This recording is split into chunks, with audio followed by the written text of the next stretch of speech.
And so when somebody, like if somebody says, oh, hey, Jenné, or sweet potato girl, Sweet then potato that's girl. what they call me. Yeah, a lot of the time. I feel very honored and I feel really blessed to have, help someone or to be in the position where I've created something where people actually like recognize me for what I do.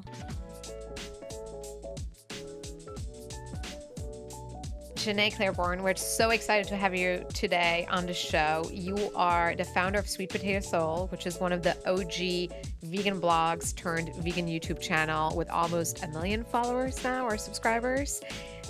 You also cookbook author. You also are about to launch your own podcast. So we're really excited to have you. And you're also a really good friend of mine and my first vegan inspiration and vegan friend, because when I first moved to Yay! New York, I turned vegan and I read about you in Well and Good. They used to have this section called Refrigerator Lookbook, and they would feature celebrity and influencers' fridges, and yours was featured. And you had, already launched Sweet Potato Soul. So I started digging into it and I was like, I have to meet her. And I found that you taught a cooking class at Whole Foods, and I went there on Bowery Yep. and introduced myself, and the rest is I history. remember that moment. So Yes. before we started recording, we were chatting a little bit about your background and how you grew up and how your mom and grandmother had a cleaning service. And I'd love to just hear about a little bit about how you're raised and how I think there's an interesting backstory about overcoming adversity and how your mom, like, maybe um, helped you overcome some challenges and helped you gain opportunities. And we would just love to hear that story. We'd love to start there. Okay, we'll start at the beginning. Yeah. So my mom and grandmother, they actually moved to Atlanta from Philly. I know Oh, you no live in way. Philly. Wow. Yes, they're from Oh, there. I Born and did not raised. know that. Yes, yes. So, I'm from the South, but my family's not. And my dad is from DC. Yeah, Wow. right. That I knew. Yeah, yeah. But my mom and Nana are from Philly originally. They moved down. Well, my mom moved first. She met my dad there in Atlanta, and they had me. They were not married.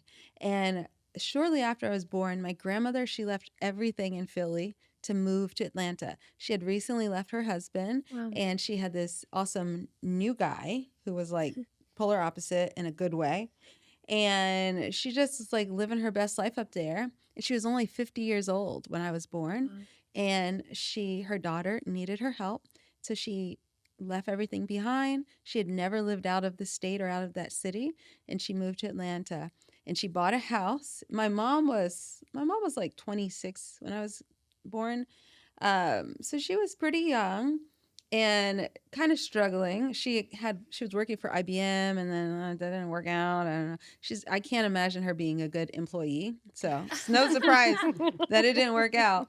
But anyway, long story short, my grandmother comes. She buys a house, right? We live in the house with her.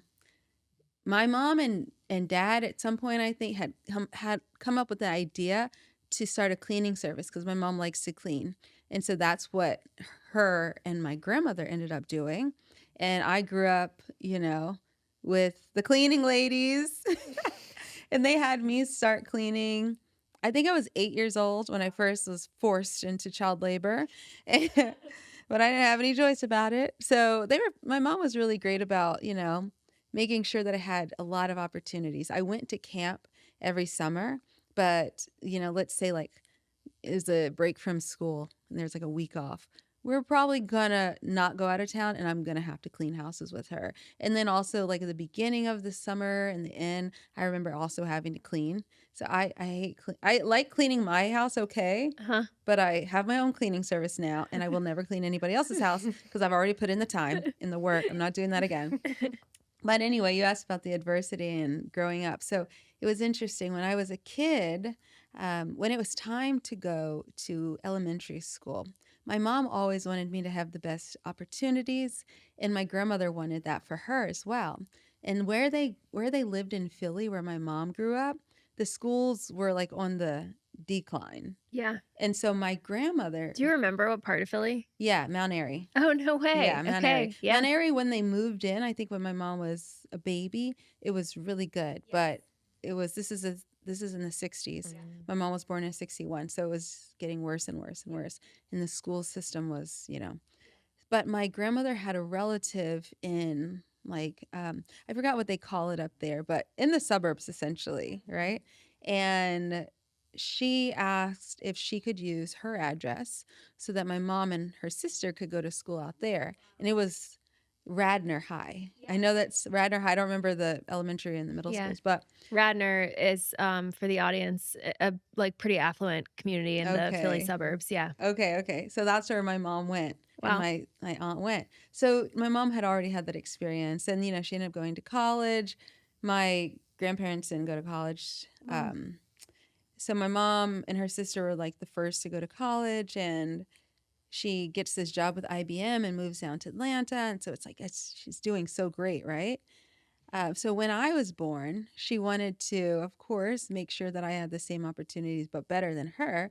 But we ended up with not a lot of money because she didn't keep that IBM job. Like I said, it didn't work out. And then here she is, a single mom also. And she's young and.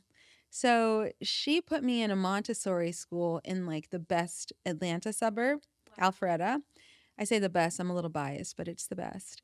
And I became friends with all these children there, and she becomes friends with their parents. And when it's time to go to elementary school, they're all, how they all discuss, like, where's your kid going? Are you going to go to the elementary school right here?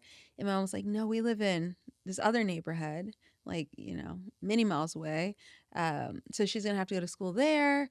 But I really wish we could afford for her to go to school here. It's just, I don't see how I can make it work. It's just so expensive.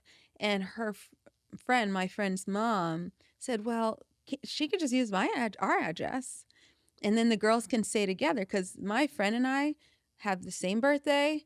We were besties for like since the moment we met each other at 5 years old. So the girls can stay together. And Michelle, my mom, you're already over here all the time. Drop her off in the morning, and you can go. Most of my mom's clients are already over there. So drop her off in the morning. And so I did that. I used their address, and I went to school over there from all of elementary, middle, and high school. So till I graduated. And the difference was that growing up there, it was white collar. All my friends' parents worked. This is the 90s. So all the moms worked as well. All the dads worked, and they all had these like tech jobs, or they're doctors, and they lived in these big, beautiful homes. To me, they were, McMansions in yes. Alpharetta. I can like Yes, picture it now. it. Yeah. Mhm. Yeah. Beautiful. And I'm growing up, I'm living in a very working class neighborhood. And there was a lot of diversity in our neighborhood. We had people from literally all over the world. It was like super eclectic. So I loved that. And we had all these great like ethnic restaurants around that we'd always eat at. But it was, and I also had friends who lived where I lived, but they lived in like the apartments around. They didn't own their own home like my grandmother did. So they were like way poor. I had my other best friend at the time. She was the oldest of 8 children, and they were poor. And the mom wasn't around that much. It was the dad and his mom that were raising the children. And his mom, I remember, I have to have this off, but in my childhood memory, I remember like her being really big and not being able to get up and like, do much. Like she was always sitting, like cooking, sitting. She would she would discipline the children, like sitting. She would have them go get the belt. Go get the belt. Bring it over here. Bring your ass over here. Yes, I remember that. And I'm the only child from my mom. My dad has 2 boys, and they're a little bit younger than me. But so I really grew up an only child. And I'm over here in the household of 8 children. And my friend's grandma is yelling, get me the belt. So I'm going to whoop your ass. And I'm like, oh my gosh. But anyway, I say all this to say I had such a diverse upbringing. Okay, my parents are blue collar. My dad also had a janitorial company doing like commercial cleaning. And then every day I would go to school with a whole different type, like class of people. And then I also, my friend that I mentioned, but also the people who work for my mom, they were all immigrants, and they had even less money than we did. Talk So about code switching. Yeah. yes, Yeah. I'm very good at that. Yeah. I'm so good at that. And Yeah. I think it's a real skill. Yeah. And so for my whole life, I've been very comfortable pretty much in anywhere. both places I or cannot in tell any place? you. I don't have like a single memory of being maybe going to Japan. I wasn't uncomfortable. I'm just Right. like, oh, this is different. But aside from that, I'm Mhm. like, you know what? I know I don't look like y'all maybe, but I'll fit right in. Yeah. I'm comfortable. I can Yeah. talk to you. Yeah. And I really attribute it to that upbringing. I thought it was, I think like looking back, I think it was is such a gift. Do you feel like listening to you, I obviously know a lot of this already and know about your parents, but they both are entrepreneurs and business owners. And you went to school for acting and were going to try and pursue that career, but then slipped into becoming an incredibly successful business owner, fully self taught, not going to business school.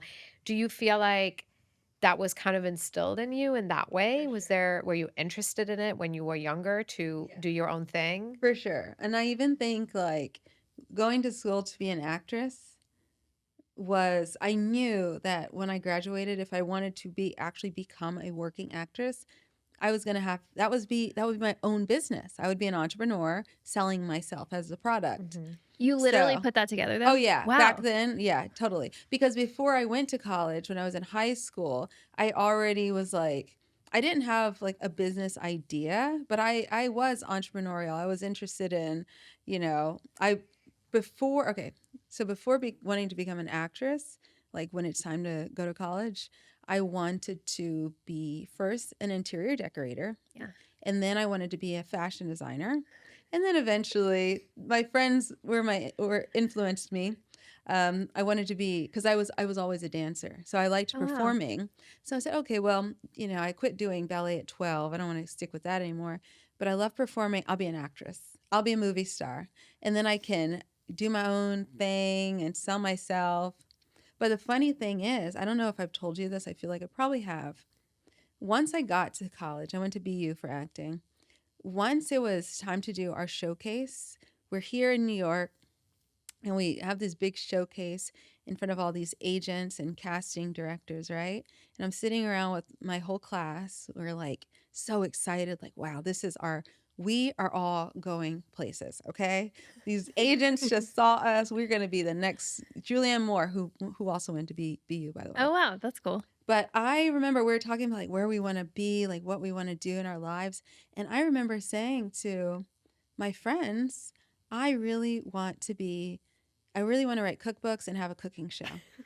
Like that's what I wanted to do as an Where do actress. you I did think that not came know that. from? Yeah. But okay, so I like hobbies. I have a lot of energy. Okay. So in 2007, when I was in college, okay, let me back it up a little bit.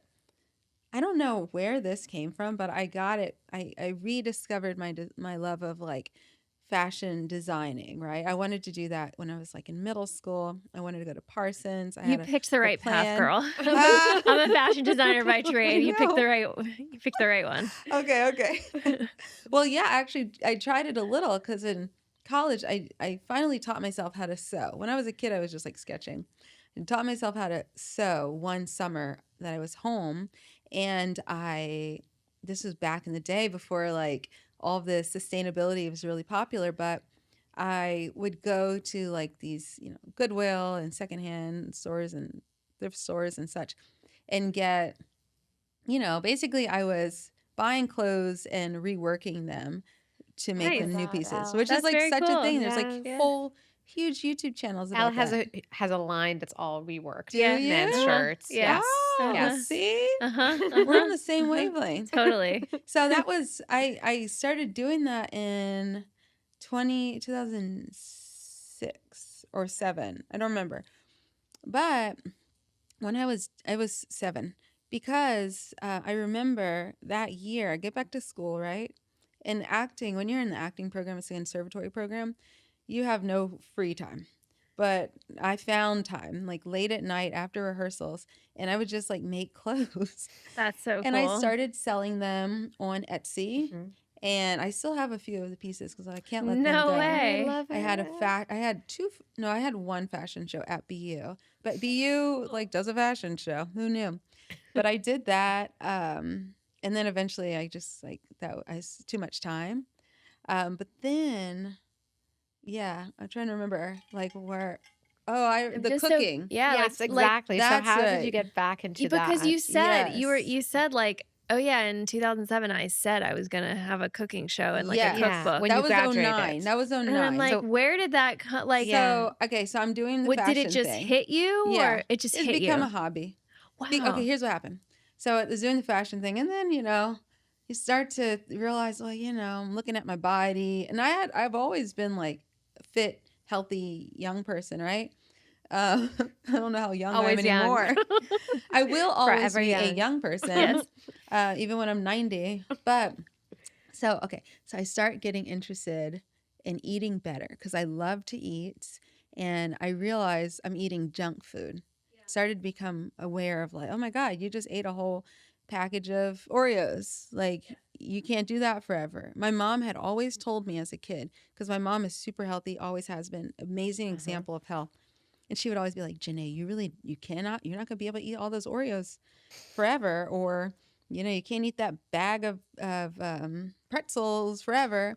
And it dawned on me in 2007, like maybe now is the time I should stop eating all these Oreos and pretzels and junk food. So what am I going to eat though? Because I'm not going to go on like a diet and restrict. I'm not going to eat one Oreo. Can't I eat like my mom, where you can eat as much as you want, but not have to think about it, and you just eat healthy? But I was picky. I didn't like most fruits, hardly any vegetables. Had never had a salad. Was I actually did not know that, Yeah, Jenné. I've always liked soul food and like Thai food, Mexican food. That's about it. At that point, that was like the breath of my palate. But yeah, I got it in my head. I'm gonna start eating healthy. So I discovered the farmers market.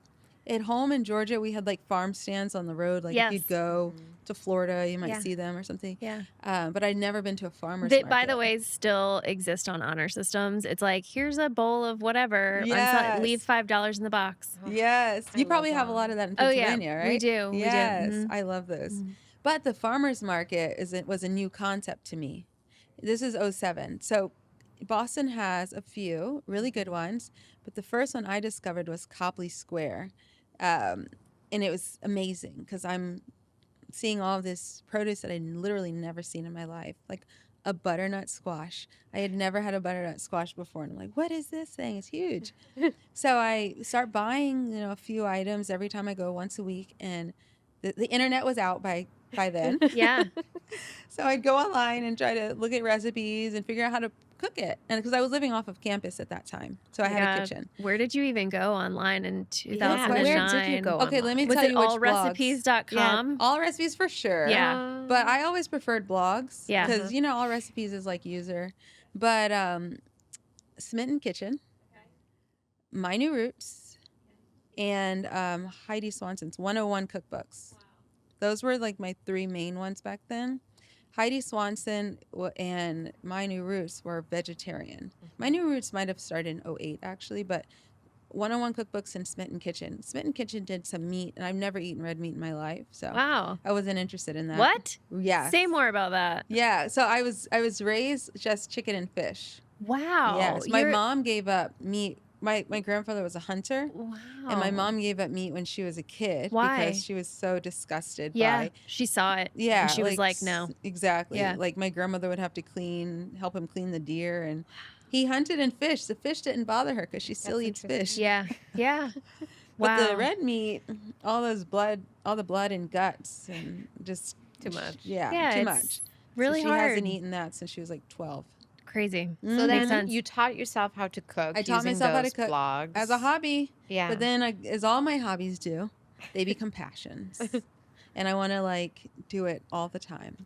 So that's what happened. So by the time I graduated in '09, I was 2 years in to cooking and feeling great, eating much different. Like I became so interested in nutrition and just, you know, seasonal produce and Yeah. farmers markets. And Why? Why? Because what it made was- me feel good. Yes. Talk Yeah. about that. It Because, made me feel so good. I tell this story a lot. I slept through a lot of high school. Mm. And I still had, I made decent grades, actually Mhm. pretty good grades. but I slept through because I was eating so much gluten and so much processed food. Like, we didn't know about that stuff in the 90s, and, like, I had terrible skin Mm-hmm. that they just wanted to put me on, like, amoxicillin or whatever, and so when I started cleaning up my diet in my 20s in New York and realizing, like, "Oh my god, I'm so much clearer Right. and my brain functions faster." Yes.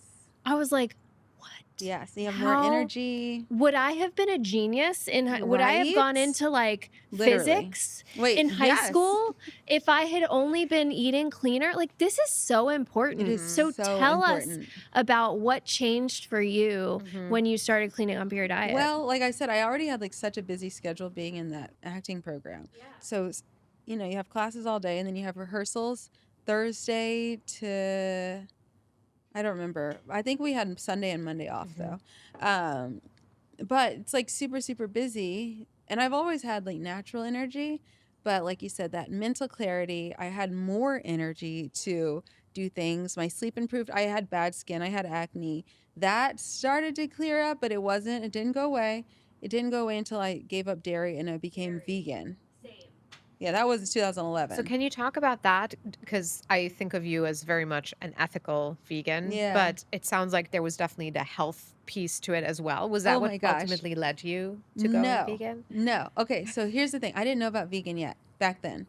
I knew like what it was, but I thought it was like a religious thing. I didn't realize it was like anybody could do it, you know? I thought it was just for people who were in like It certain kind of is a religions. religious thing. Yeah, yeah. It wasn't for me. We say that. Yeah. So I had no desire. I didn't know any vegans. I will back it up. I have vegans in my family, Mhm. okay? They're part of a religion, and that's why I thought it was only for that religious What group. religion? It's called Hebrew Israelite. Wow. They basically said the Bible says you need to be vegan. Wow. Like Genesis. So, That's the one time I agree with the Bible. yeah, I Yeah. know, me too. Whoop, whoop, shout out to the Bible. And so, yeah, I knew these family members who were vegan, and we'd go to family gatherings and they'd have like a table, their separate table with all their vegan stuff. And it looked good. But of course, I'm not going to eat it because I'm thinking, it's for them. But my father was raised in that religion and he would cook vegan food at home. Right. But to me, it was just food. I'm all like, oh, this is the vegan day. We just eat all the tofu. We just ate it. So anyway, I didn't have any desire to become a vegan until I became a vegan. So what happened was I was interested in eating better, right? I start trying it. I start cooking. I start finding these recipes and such. And I start, learning about, they put a lot of hormones and antibiotics in the chicken. I'm going to stop eating chicken. So I stopped eating chicken. And then I went in between like, am I going to be a vegetarian or a pescatarian? I'm a little concerned about like mercury levels and, overfishing and heavy metals in, the fish, but I don't eat it that often. So I'm going to keep eating it. So I went back and forth, like calling myself a pescatarian and a vegetarian a few different times. Yeah. And then fast forward, I moved to New York in '09 and I got a job at a vegan restaurant, Peace Food Cafe. Shout out to Peace Food Shout out to Wow. Peace Food. Wow. Was still here. I worked, this is so long ago. I started working there January 2010 or 2010. So that location is the one on the Upper West Side. It's still there. And so that's when I really learned that veganism is not just for people who are in that religion, that the food is like stuff I already eat, that I could become vegan if I wanted. And I, for the first time, learned about animal agriculture.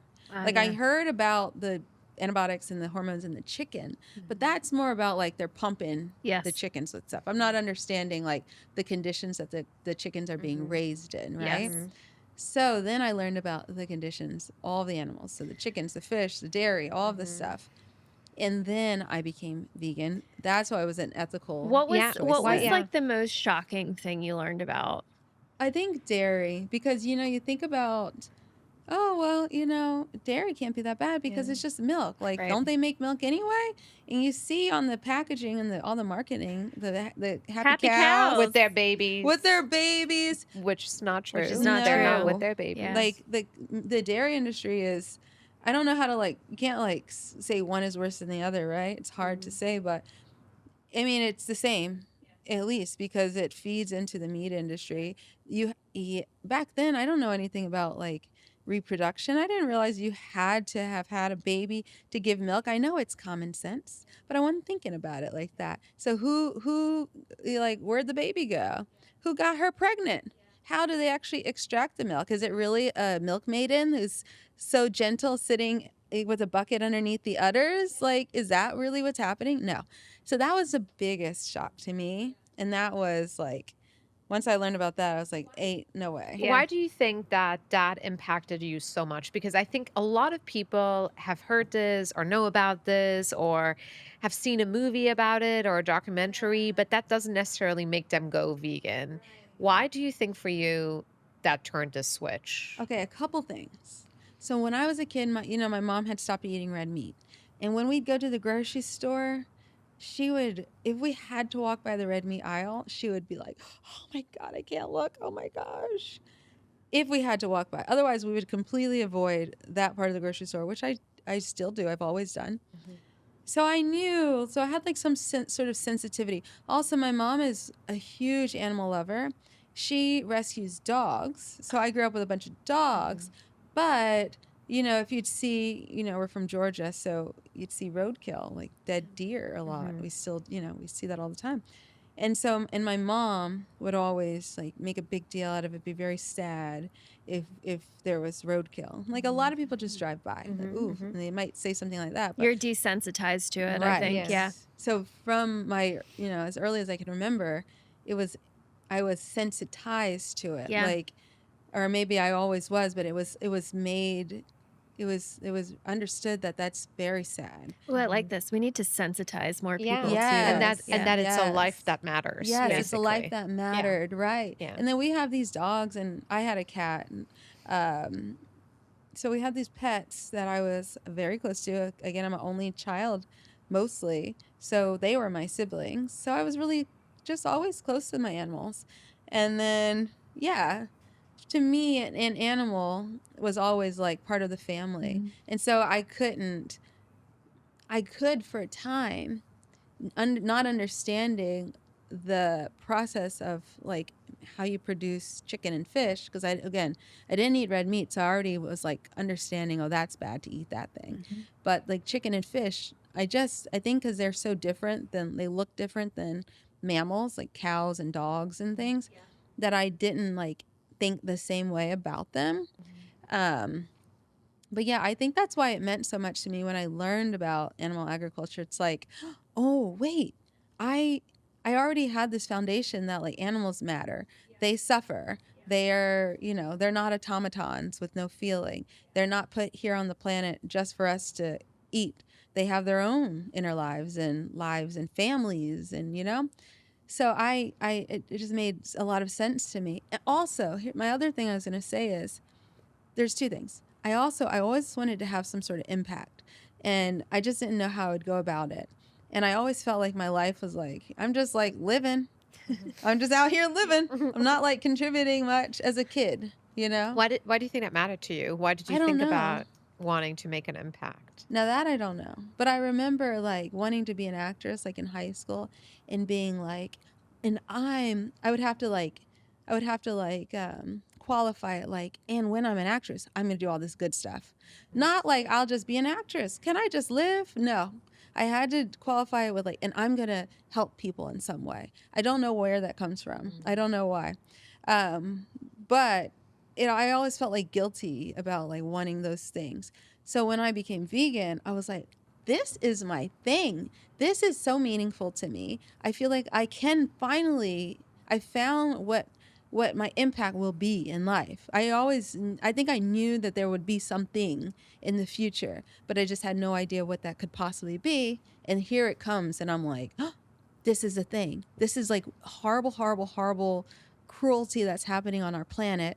And I know that you don't have to continue, supporting this. And this is my thing. And the third thing that I was going to relate to it is, because food is one of the only things in life you actually have control over, what you decide to buy and put into your mouth. Yeah. You don't have control over the air quality and, what somebody else is going to say or how they'll treat you. But what you buy and what you eat has such a profound impact on you, your health, the environment, the economy. And it's one of the few things that we actually can control. And I felt very empowered by that too. Like, oh, Mhm. I can do this. I can do this Totally. thing. So there was like this moment where it's like all of these things like gathered Yes. together that you Yes. and I'm curious because I always try to sort of like lean into those moments because a lot of times, you know, people think that they can think their way into these moments, but really it's more of like a feeling and it's more of like a moment where you're like a light switch goes on or whatever, and you're not in thinking mode. You're actually like in enjoyment mode and you're present. Right. And so I'm curious to hear a little bit more about that moment and like, or was it a moment or was it more of like an integration of like all of these things and then like what was the emotion behind it? Like what was that thing that was like so magnetic? Well, what happened was I was working at that restaurant, right? And my coworkers who were already vegans, they were all ethical vegans, like the activist kind, and they would be like, "Jenné, you still eat fish? Did you know da da da da?" And I would like walk away with my hands in my ears, like, "Yeah, I don't want to hear it. Let me live."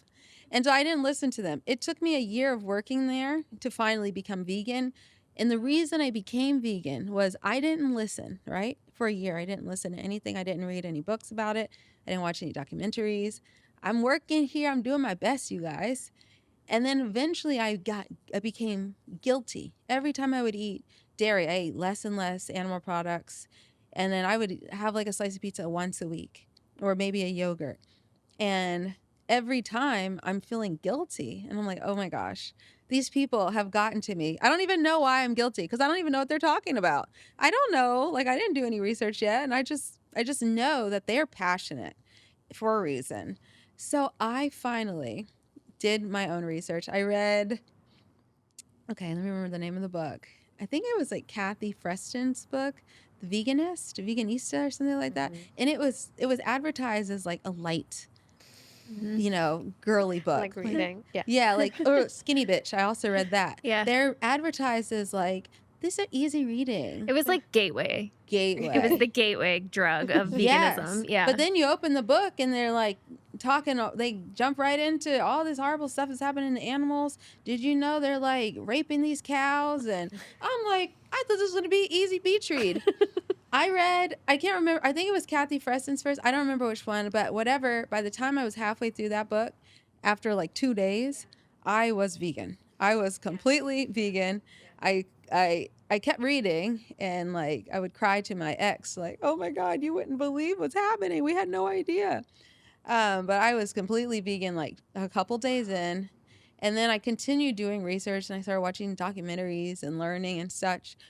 But I was vegan right away once I understood the impact, like what was actually going It on. takes a lot of empathy though. I think that's the thing like that you were getting at is like Yeah. why, people Yeah. know this, but like why Yeah. do Why they did it not Because make it's so that matter? easy to change? And compartmentalize, right? Yeah. And to make it yeah. abstract. And then also to convince yourself that it doesn't really matter if you're doing it differently. Yes. But I was working at a vegan restaurant. Yeah. Yeah. So it was all around you. Yeah, and Yeah. I had started my blog like the year before as a hobby. Oh yeah, And wait, it was like let's vegetarian. wait, tell us about that because you took a break and you started this blog, right? Well, let me think. So what happened was I was still acting. I was still pursuing that. It was '09 when I Mhm. graduated. I come here, I do a few things. I get this job at the restaurant in 2010, and that time I was starting to feel lost. Like I don't even know if I really want to be an actress. And I have no other skills. I have a degree in acting. Like I can't just like go become a banker or now I'm screwed. We all the creatives ask themselves, they're Yes. like, why didn't I just become a Why not banker? just Yeah, become yeah. a banker? You have a Exactly. BFA. Same. You don't need, yeah, like, oh, Hmm. that's hard. So I was lost and I started feeling like I was having a midlife crisis for like a year or so. Yeah. Maybe 6 months. I don't know. But, yeah, so I started the blog just as a hobby because I needed an outlet. I was working at the restaurant. And then eventually I became vegan. And then I changed the blog to become all vegan. Yeah, that's what happened. And I did have an epiphany, like Yeah. an absolute epiphany for real. When I became vegan, I had this like actual epiphany that this is my purpose and this is what I need to do with my life. And I had been vegan for like a day or two. I don't even know what I'm doing, hardly. But it became very clear that this is my path forward. And don't worry about the other stuff, Jenné. Just How? figure this out. Did you hear a voice? Was this in Yes. prayer? What was this? No, I heard like, You and heard a not even a voice. voice, not like an I know. external, but like a download. Yeah, download. Yeah, And I okay. have those all the time now. That also helped me lead me into my spiritual journey. Wow. So now I get those. Now I don't. Can you explain to the audience what a download is? Yeah, it's like an inner knowing, but it's clear, and it's not. It's like, you have the observer inside of you, right? And the observer, like if you say like banana 100 times, somebody's hearing, like the source is the one that is observing you saying banana in your head. You can scream it, you can whisper it. That source, I feel like that is what spoke. When that speaks, it's the loudest. It's the voice that makes the most sense. For people who are just listening, Jenné is pointing at her heart. And I think a lot of times in the spiritual community or conversation, those voices are the ones that come from the heart. Ah, yes. Yeah. You're right. Yeah. It is funny though, because You said banana, and you're pointing your head. Yeah. And then you said, but yeah, it's and coming you from point a at your different heart. place. Yeah. That's a good point. Yeah, it's like, it's funny when I think about anxiety. Like, you'll be like, oh my God, did I do this? Or I really need to do that thing. And is this an intuition? When I was young, I used to be, is this an intuition? This is an intuition. I've got to like do this thing. And then as I got older, I realized, no, it's coming from here. It's not an intuition. It's not an intuition. This is anxiety. exactly. But I had this epiphany. You need to do this. Who? Do what? I don't know what you're even talking about. Yeah. But it's something with vegan. Yeah. Wow. I got very it. cool. And that's how I just started following, like, well, I'll do this. I'll try that. I don't know. So talk about that. I think I want to jump forward to, you started the blog, but then shortly thereafter you started your YouTube channel, which was, you were one of the OG vegan YouTubers. You started monetizing that really quickly and build a whole business around that. I can see why, because you were on the path to becoming an actress and you already talked a little bit about, this interest of like selling yourself, and now you found the value there and the purpose.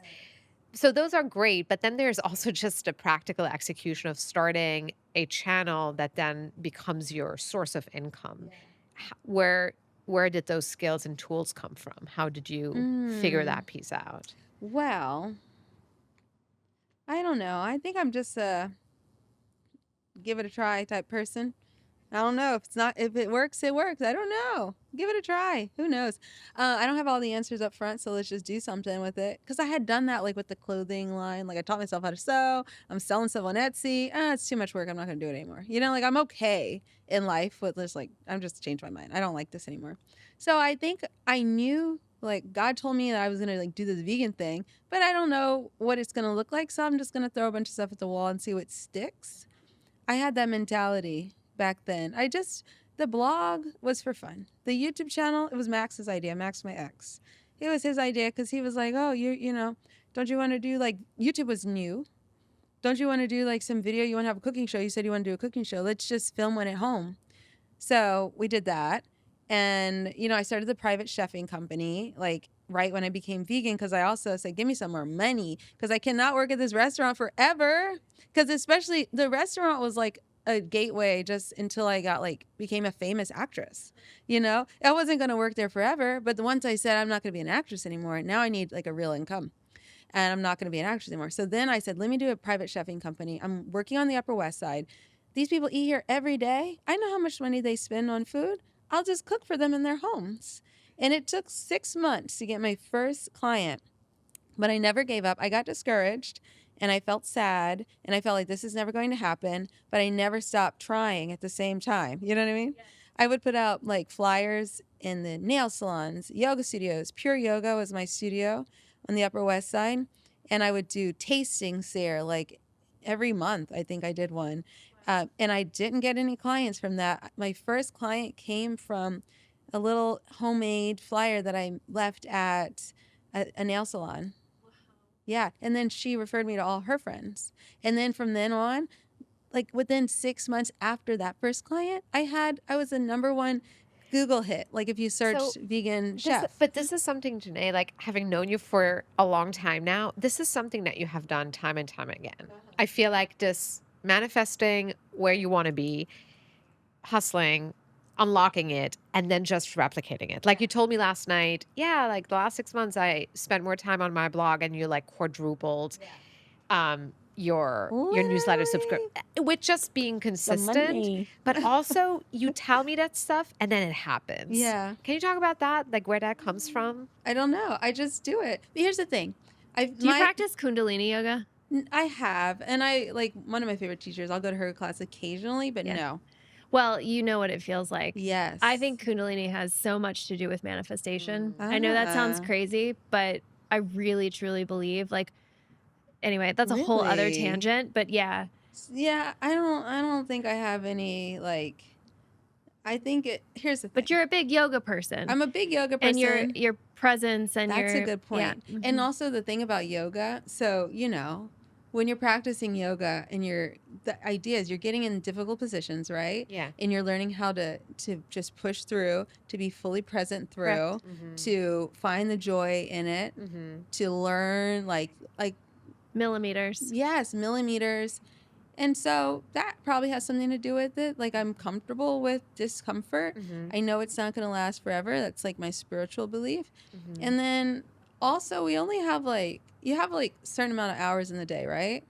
And yeah, I don't know. You got to fill it with something, you know? You got to feel like do something. She's like, you gotta fill it with something. So I'm gonna So like just run a really quadruple. successful Yeah. YouTube I'm channel and gonna write your quadruple cookies. my Yeah. newsletter subscriptions yeah, and let's do it. great. Like, so it wasn't the newsletter, it's the blog. My blog, the blog, even though I started it first in 2010, it never was my main thing. It was like my home base, but it was just like the home base. Like I wasn't sending a lot of traffic there. I wasn't like really taking it seriously because social media came about and YouTube, and that was like as like a performer, somebody who wants to be in front of the camera, that's like my natural thing versus being behind the camera doing food photography, which is very difficult. Like, Yeah. so the blog was never a big thing. Last year in 2024, I don't know what year we're in, but last year, 2024 in the spring, I decided after like 12 years to redo the look of the blog, get a whole new redesign. And I figured, okay, if I'm going to invest all this money in this, I have, my business is doing well. Let's see what happens.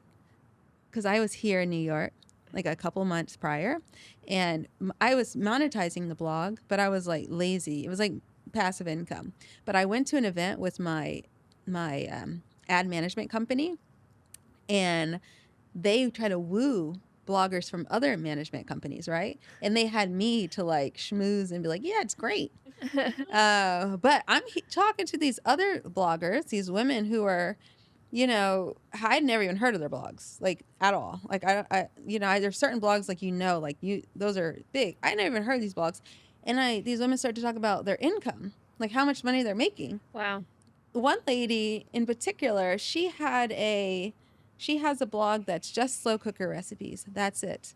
And she said, last year was so great. I ended up doing $1.8 million just from the blog, from a slow cooker blog recipes. Stop Wow. it. And I said, wait, I need to get into slow cooker recipes. what? I say, what? Here they have me there to like be like, this company is great, but y'all are doing a million times better than me. 1.8 million in a year Yeah, I from a said slow blog. cooker blog. Yes. And I was like, tell me, I think we should rethink are you our writing all careers. your recipes? Yeah, like what are you doing? Are you doing all the photography?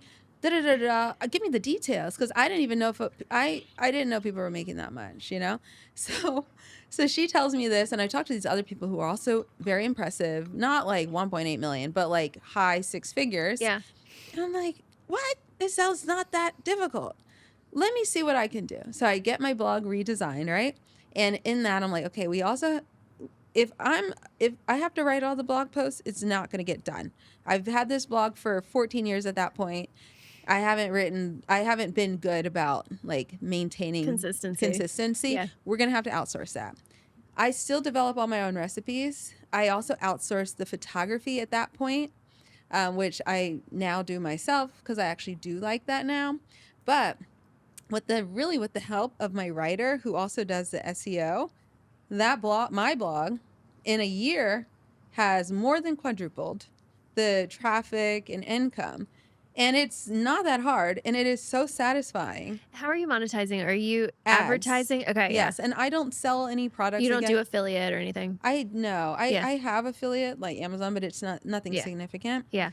But yeah, it's just the ads on the side of the website, and I get to share my recipes, which is I love developing recipes. I have learned and I've grown to love like doing food photography as well. Oh, very cool. I love working from home and like in my window. I actually like that better than making video. I used to do video, and now I prefer this. And this is like way more lucrative than I realized. But here's the thing, like I thought, okay, let me give it a try. What do I have to lose? I don't have anything to lose. I have the income, the resources to outsource. I'm not starting from nothing. So let me invest and hire people to help me. And I also have someone else who does the newsletter. And like at that time, I also had a special Pinterest lady. Like, let me just let's see what happens. Some will work, some won't work. And I just fine with that, Yeah.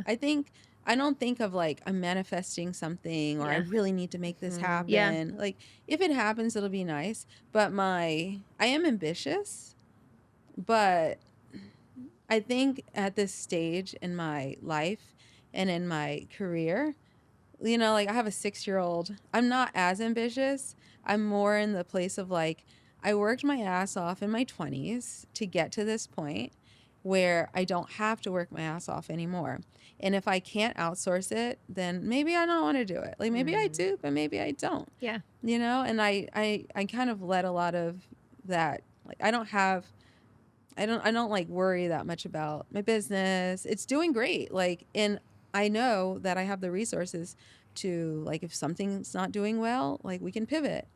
I'm very, that's good. But in the early days, I was like staying up really late at night, trying to finish blog posts, doing the newsletter all by myself, making these videos, like obsessing over, trying to get everything right, doing cooking classes, doing private chefing. Wow. That's all a at lot. once, all at once for a decade. Can you talk a little bit about switching gears slightly just to another topic that is really interesting? You are a public figure. People know you.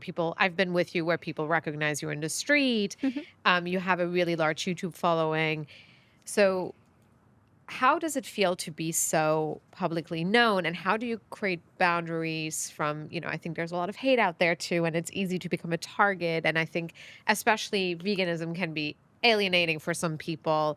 Can you share a little bit about that, how you create those boundaries, and also maybe some stories, if you have, of people reacting aggressively on your online channels about who you are or what you represent? Okay, so if I get anything, honestly, I read all my comments, and YouTube does remove spam like with certain words, like that I wouldn't see. So I don't know like every single thing that somebody writes because it might go through the spam filter.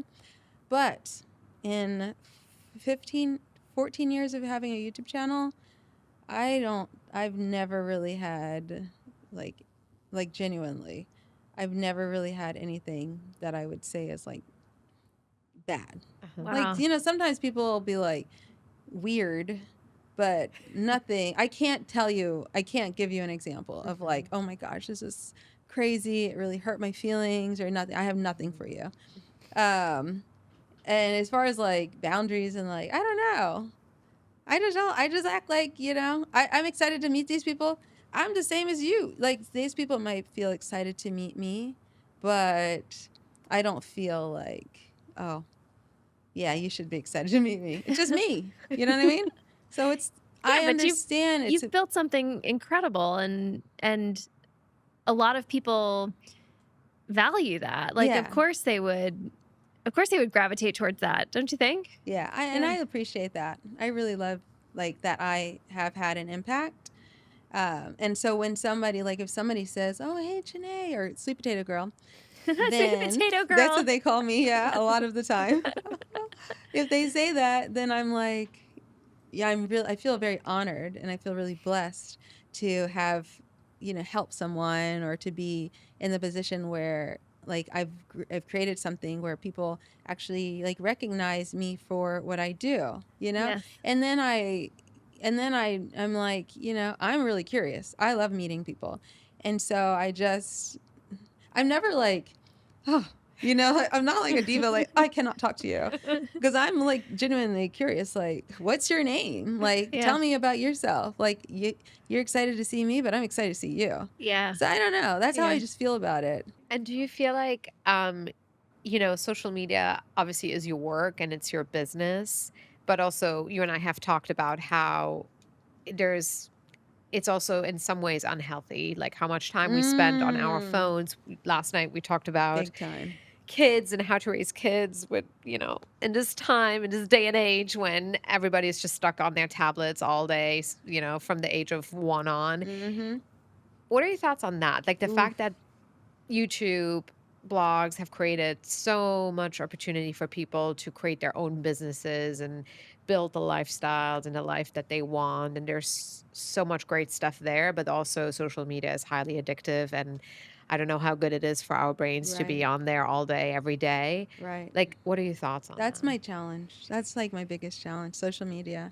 Especially as somebody who, like, I make a concerted effort not to use it very much. I have, like, I have a 1 hour limit on all across all my social medias for my phone. And yes, I will extend it, so I have 15 minutes sometimes and another 15 minutes, and then it's 2 hours. But I do have, like, I was telling Isabel, even if I watch this, like, 1 hour of the most hilarious videos and I'm cracking up, I'm like crying my eyes out from laughter, I will always feel bad at the end. I will never feel Wow. like that was a good use of my time. I Yes. will always feel icky and weird because it's something about a device being Yeah. held so close. Yeah. I'm not native to that in a Yeah. way that maybe a kid is. Yeah. To me, it's not right. Yep. If I watch television, if I watch a movie for 2 hours, I'm good. I don't Yeah. have the same feeling.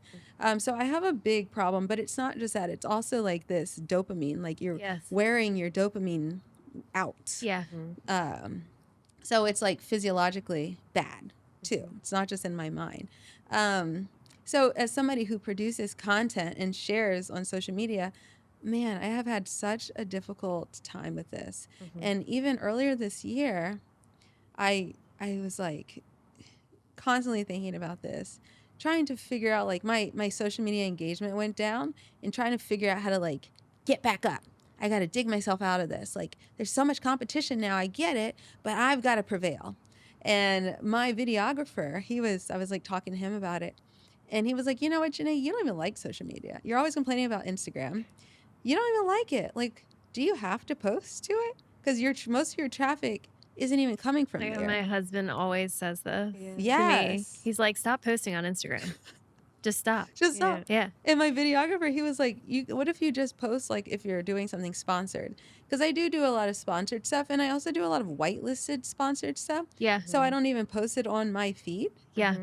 And these people, they know me because I've been around for so long. So they'll still hire me, and if I have to post it, I post it. But Yeah. like, to make it like such an important part of my business when it's not actually, it is monetizing regardless of how my engagement does, and Yeah. it's not sending traffic to my website, Yeah. which is the goal, Where you want to Yeah. focus. where I want to focus. I was just going to ask you, did you ever enjoy social media? Did you ever I enjoy did. posting Yeah. on I Instagram? used to, but like back in, I remember when we left New York Yeah. and moved to LA, we, my ex and I, we like documented our whole thing on YouTube and Instagram.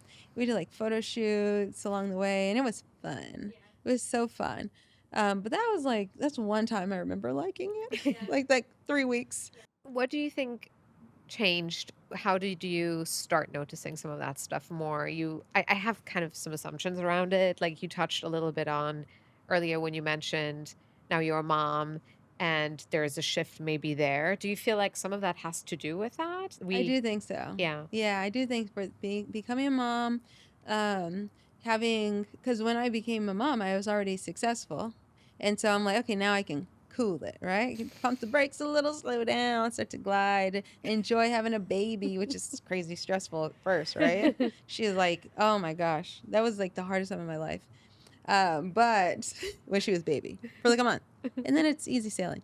But Is it though? no, Doesn't it's a seem like funny that. It thing. always It's seems not, that way when you watch Jenné Yeah, parent. yeah, yeah, Truly, yeah, yeah. But I'm that- always like, yeah, I could do but that. that's why. The reason it is seems like easy sailing. Okay, here's an example. You know, my daughter is like constantly talking, like always talking, and she has like these imaginary friends. Cool. So she's not always talking to me, right? I don't always have to respond, but she's always going on about something. And if we're in the car, I'm trying to listen to I can't listen to podcasts. If I want to listen to music, she's back there talking to me about something. Or I have a niece. Put them together. Oh my gosh, they're not just talking, they're yell talking. And I'm like, inside voice. Hello, girls. Inside voice. Inside voice. My ears. But as I having a kid, like from the time she was born, and now as like a 6-year-old with my loud niece and like all the friends around, I have really had to be able to find my center in those annoying times, because they're like, having a kid is very often very annoying, constantly repeating yourself. I told you to do this, can you do this, and you brush your teeth, like all the time. We're gonna be late, it's time to go, put your shoes on, I told you to put your shoes on. But the way I do it is a yoga. It's just pure yoga. You know what, she didn't do it. The only time I will get really like come out of my yoga is if it's dangerous. And then I'm like, I'm like, oh my God, I felt that. Like, that was scary. I scared myself now because I'm so used to being in like this yoga state now with her. Why do you think that came so intuitively to you? Because Yoga I girl. wouldn't say It was all the of yoga. yeah. It really was. It Yeah. really was. And then like when I first started doing, okay, not when I first, but when I first moved here, I worked at that vegan restaurant. I also joined this church. It was like a unity church on the Upper West Side. This exact one is not around anymore. But that was my real like first like organized step into spirituality. So it wasn't like a religious base, but there were a lot of like Christian teachings. The pastor at the time when I joined was Jewish. So it was a lot of like Christ teaching stuff and mixed with metaphysics, right? And so that was my, like, I started reading like these metaphysical books, and that book I told you about Amazing. yesterday, You Can Heal Your Life, was one of them. Is that like along the lines of Joe Dispenza? It was Different. more woo-woo and Okay. older. It's from like Fab. 1970s. Joe Dispenza, I think he's more the modern. Like if I was in that church now, I'd probably be reading that.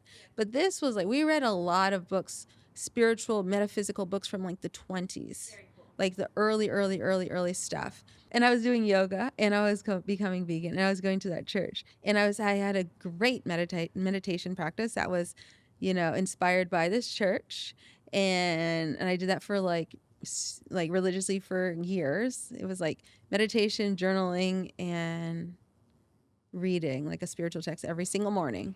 And so I Journaling or automatic writing? more so like automatic writing, Yeah, actually. yeah. I guess it We've wasn't talked so much about journaling. automatic writing on this Oh, before. Yeah. really? Yeah, Christopher Gavigan does it. Right. Oh, Yeah. and it's so perfect first thing because journaling is good at night, but the first thing in the morning. But I don't do that anymore. But the foundation, that was like 2010. Foundation of that, and having never stopped practicing yoga, and then I do think that veganism, as like gives you. Yeah. It clears up a lot. When you're right? not eating dense foods and over processed foods, And you dead live animals. Yeah, you right. live less dense. Yes. So you are yes, able to yes. expand your consciousness a little bit easier. At least I Yes. think. I think so too. Well, and then it begs the question, and this is something I wrote down, is like, why do you think that spirituality and veganism have been stigmatized? Because it's like, oh, there's like tree huggers, look at them like crying over all the dead animals, like boo-hoo.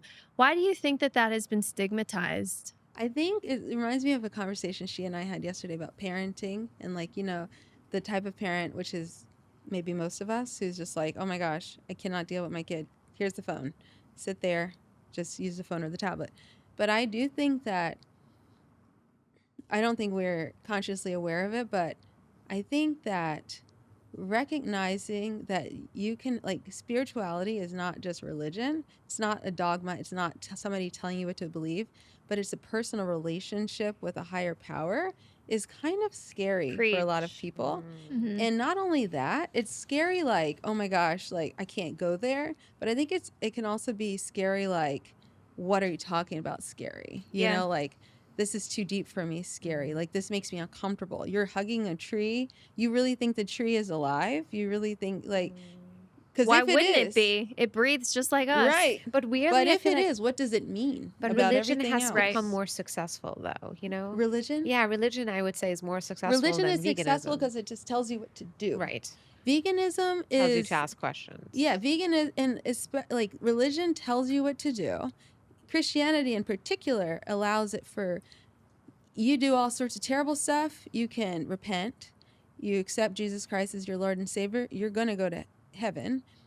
Even if you're constantly messing up and running the streets and doing all sorts of stuff, crazy stuff. But like, yeah, religion is more instructional.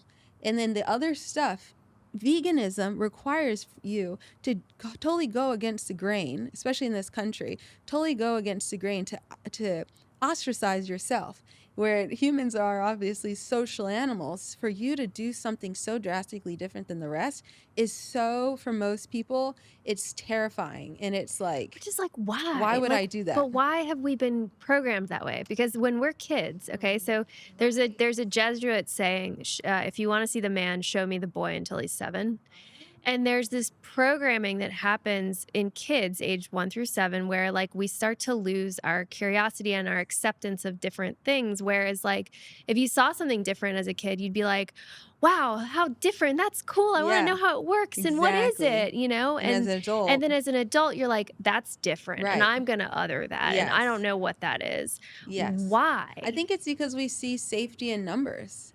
We Maybe need that's to be right. part of the Herd flock. animals. Yeah. Yeah, we're herd Totally. animals. Well, I think we're also, this may be controversial, but we're easier controlled as pack That animals. part. Oh, for That sure. for sure. Yeah. Yeah. And then we're comfortable being pack animals anyway. Yeah. So we're just like herd ourselves right into the pen, you Yeah. know? Yeah, exactly. It's you know, when I became vegan, I remember going home and going to like family gatherings, and I was one of the vegans now, right? And Yeah. I started looking at the other vegans like, oh, This you is know, my pack. I didn't even notice y'all really before, you know, they're my family members, but I didn't really like connect with you before. And then now I still don't connect with you. All right. So now I'm alone. I'm one of y'all, but I'm also still alone. Like, I'm okay being alone because I'm an only child and I grew up in all these different worlds.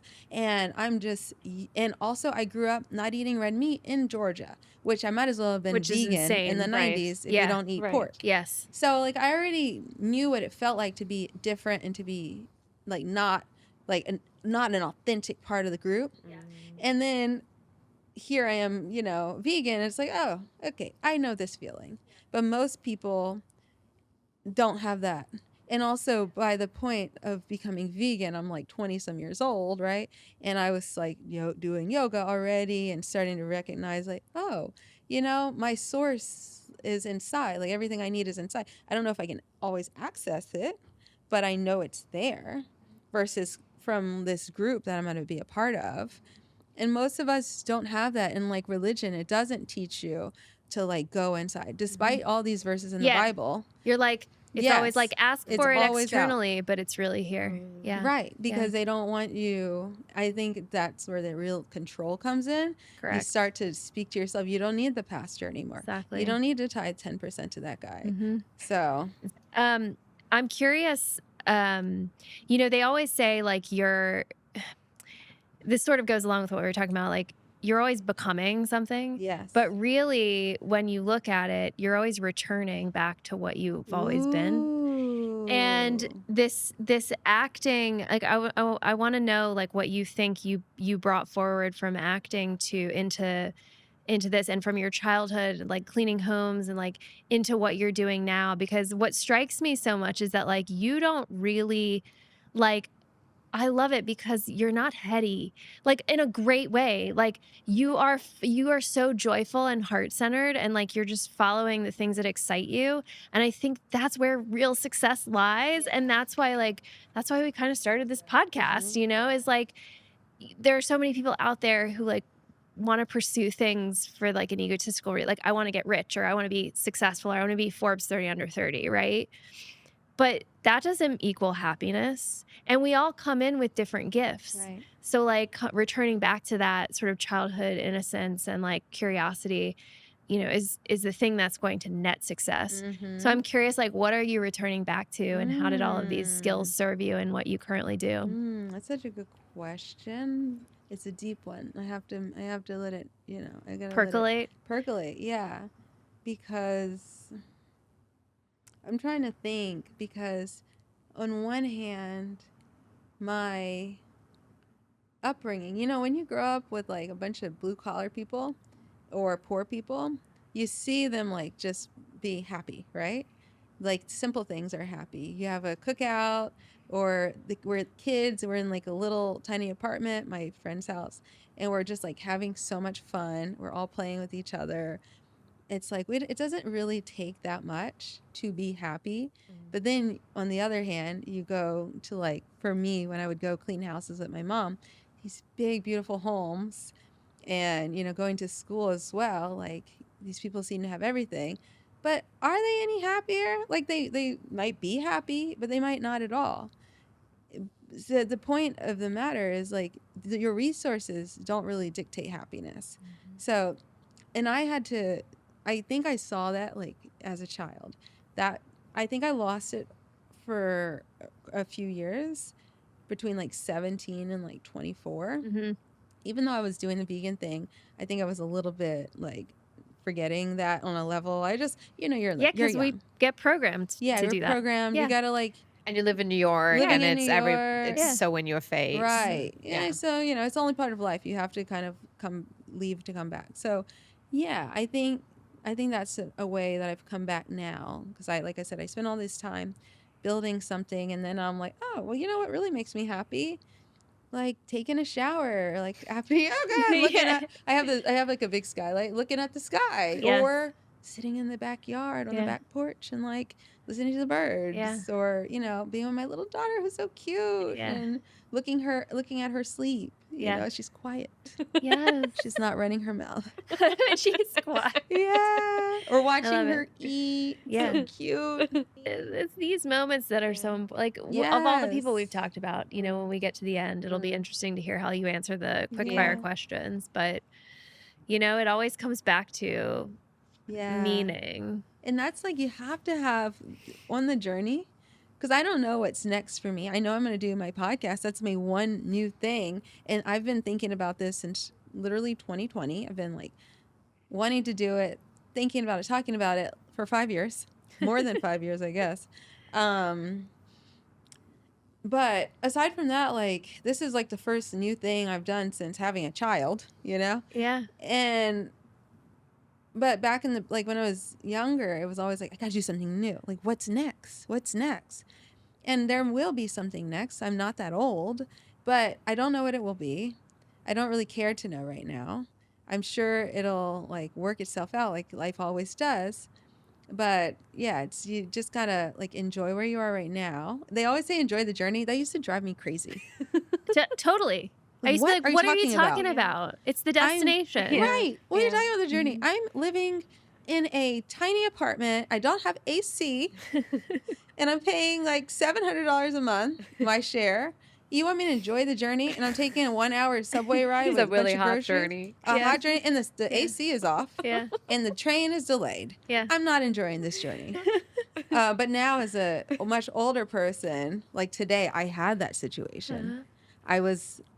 I had a whole plan. I had a whole bunch of things I wanted to do before I came here today. I was going to go shopping. I even started filming a video because I was like, oh, how opportune. I'm going to film a video. I'm going to go shopping. I'm going to go out to lunch. And then I'm going to come here. I'm going to be early. I get to the subway.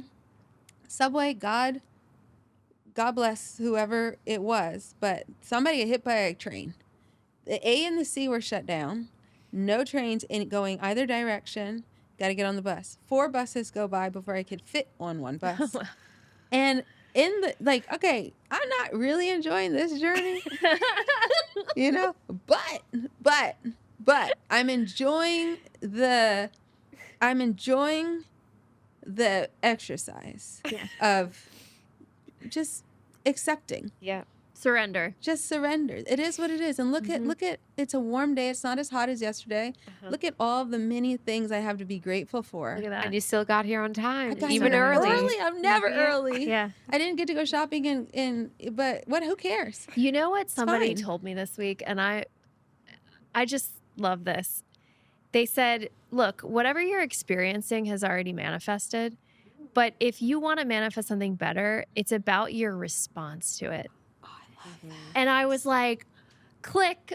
Oh my God, this is amazing. Like, this makes so much sense. And it has totally Yes. changed my perspective on anything that sort of, I'm like, oh, this happened to me. I'm like, no. Like, we're going to respond in a way that we want to, whatever we want to experience next, the response informs, or that thing informs the response. Do you know Michael Singer? No. He wrote The Untethered Soul. Oh, I've heard. Do I have You've heard of this? it. It's been out for a Yeah, long time. my friend gave me this book. Yes. Yeah. Read it. Okay, I haven't read it yet. He's my guru. Okay. He don't know it. I love him because he's not like an Indian guru actually. He's just like a guy, an American guy. He has this center in Gainesville, Florida. I've never been, but you could just go and like hear him speak. You do free classes. Everything is free, which I love. He really like wants to like give back. But anyway, Michael Singer's teachings are, and I actually had ChatGPT translate it for a 6-year-old for me so I could like explain it to my 6-year-old. ChatGPT did a great job. But basically, he talks about, the universe is manifesting. In Buddhist teaching, the root of all suffering is desire, right?